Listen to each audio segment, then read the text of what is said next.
Muito bem, meus caros e minhas caras, vamos nessa web aula a espancar uma grande dúvida dos alunos. Que beleza! O artigo 5º, como tem os seus vários incisos, vários pauzinhos em romano, a gente estuda em grupinhos. Na memorização, eu faço grupinho das coisas que são de grátis, grupinho das coisas que são do judiciário e temos o grupinho dos tratados, que na verdade é um dispositivo só, mas ele é muito de categoria. Bom, vamos lá. Artigo 5º. Profundezas do Netuno. É uma matéria sofisticada. Que beleza! Netunão! Tá lá. Com qual status um tratado internacional entra no Brasil? Então, o presidente da República assina um tratado internacional, o Congresso vai lá, referenda. Esse tratado entra como no Brasil? No ordenamento jurídico brasileiro. Entra como emenda entra como se um tratado internacional versar sobre direitos humanos, é ou não é? Se versar sobre direitos humanos, aí entra como algo equivalente às emendas constitucionais. Que beleza! Então tá lá. É uma questão batida, está sendo muito perguntada. Novidade da emenda constitucional número 45 de 2004.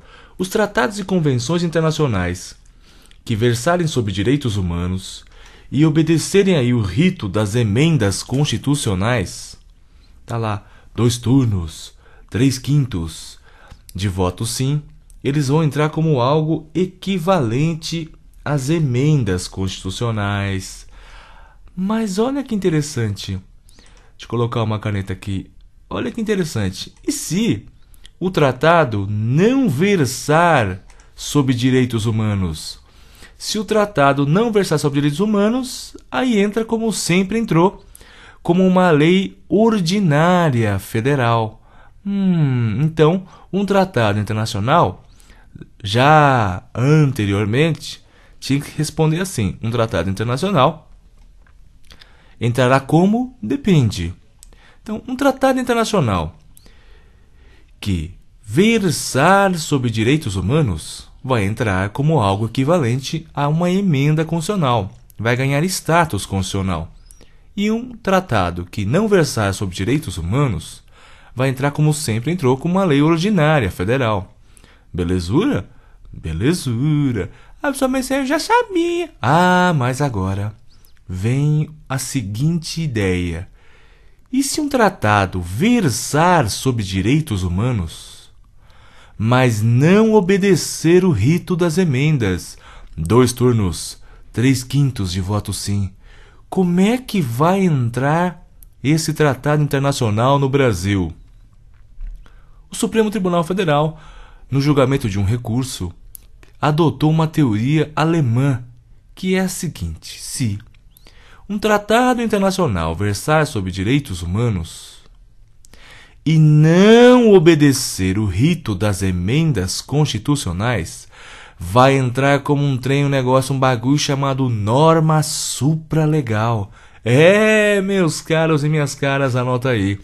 Norma supralegal.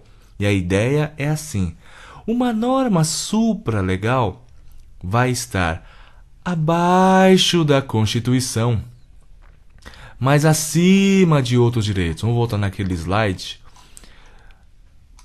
Olha lá, uma norma supralegal entraria aqui então.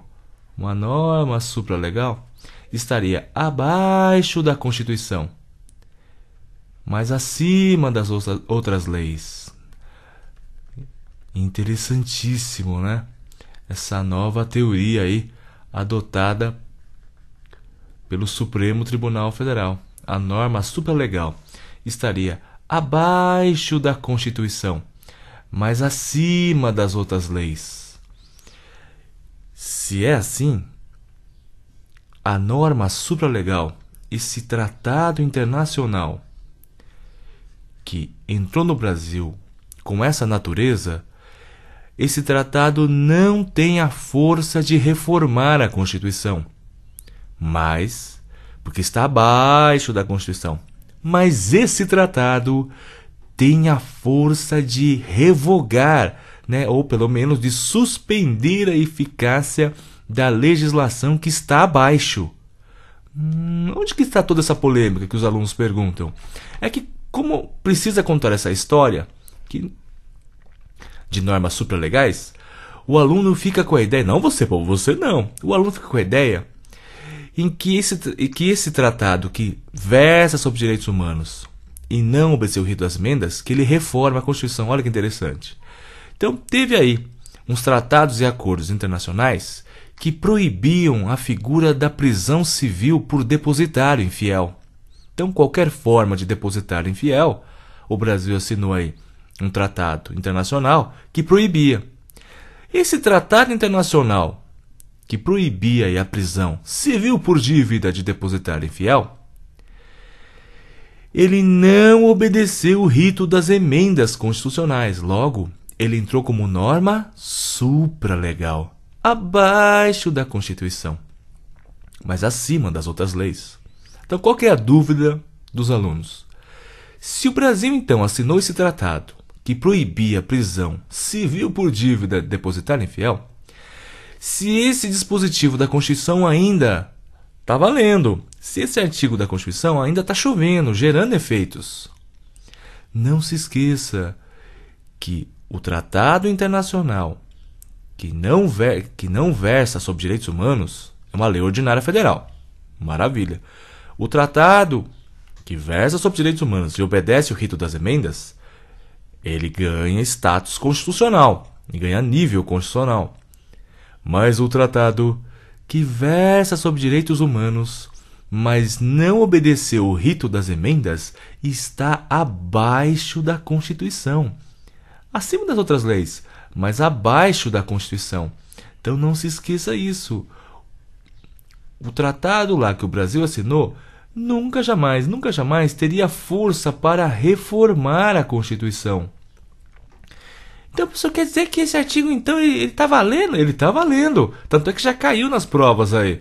Não haverá prisão civil por dívida, salvo inadimplemento de obrigação alimentícia, VOLIM, voluntário e inexcusável, e também nos casos de prisão civil por dívida por depositário infiel. Então vai lá, qualquer forma de depositário infiel. Vai lá, o dono da empresa tem uma ação contra ele, os bens são penhorados, o juiz o nomeia como depositário, vai guardar os bens até resolver a ação, ele vai lá e some com os bens. O juiz decreta depositário infiel. Anteriormente, o juiz decretava prisão, prendia mesmo. Agora, com esse tratado, mesmo que, ainda que haja previsão constitucional para ter a prisão civil por dívida depositário infiel, o tratado revogou todos os dispositivos abaixo, né? Ou tornou, pelo menos, suspensa a eficácia. Então, o CPC que regulamentava, que é uma lei ordinária federal, a prisão pelo depositário infiel, o CPC, então, não tem mais efeitos. Então, na prática, resumindo, eu vou ter um artigo da Constituição que está em vigor, que é válido, mas que não vai ter eficácia no caso aqui da prisão civil por dívida por depositário infiel. Belezura? Mande dúvidas, hein? Mande dúvida. Muito bem, meus caros e minhas caras. É muito bom estar com vocês. Mande dúvidas. Mande aí, acesse o site, fique com a gente. E por essa web aula é só. Levanta o som, DJ!